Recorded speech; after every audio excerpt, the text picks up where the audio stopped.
countdown to the election coverage continues now locally now with more on the campaign for U.S. Senate here in Connecticut. In our last half hour, we heard from Republican challenger Dan Carter. Now it's time for incumbent Senator Richard Blumenthal. Our chief political correspondent Mark Davis once again joining us live with Blumenthal's side this afternoon. Mark.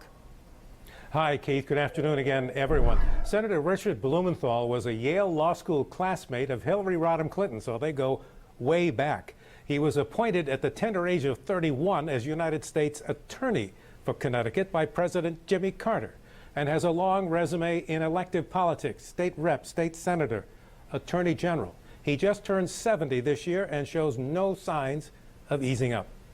Connecticut's Democratic senior United States Senator was the highest vote getter in the state during his 2 decades as Attorney General. When he finally decided to leap to higher office 6 years ago, he faced a $50 million advertising barrage of opposition from former WWE executive Linda McMahon of Greenwich. Despite spending more than had ever been spent on a Connecticut election campaign, the Republican McMahon lost to Blumenthal by double digits. This time, he's facing a state rep from Bethel, Dan Carter, who has raised very little money and a week before the election suffers from very low name recognition. Like many Republicans, he calls Blumenthal a media hog because of his frequent statements before TV cameras on multiple issues.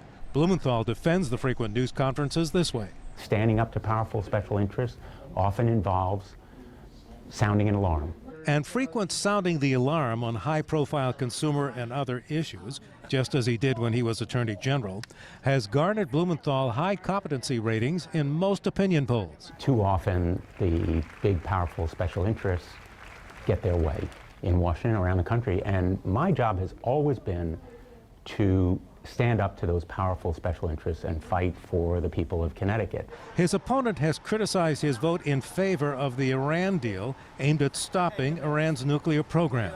I was persuaded that it would block a nuclear-armed Iran, my main objective, without the use of massive amounts of American military force. Carter has also called out Blumenthal for blocking a vote a year ago on the Veterans Accountability Act.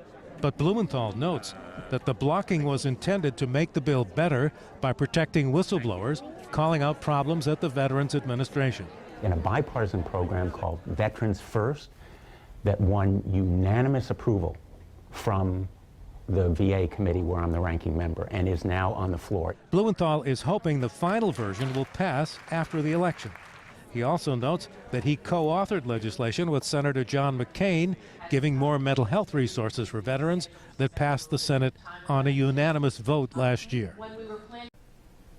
Now, there are 2 other candidates for U.S. Senate on your ballot statewide next Tuesday. They are Richard Lyon of Manchester, he's the Libertarian candidate, and Jeffrey Russell of Glastonbury, he's the Green Party candidate. Live from the Hartford newsroom. Oh, by the way, Keith, happy birthday, young fellow. I appreciate that. That is always great coming from the chief. Mark, thank you. All right, on election night, we will have live coverage, results all evening night, scrolling right on the bottom of your screen here at News 8 at WTNH.com and also, of course, on our free News 8 app.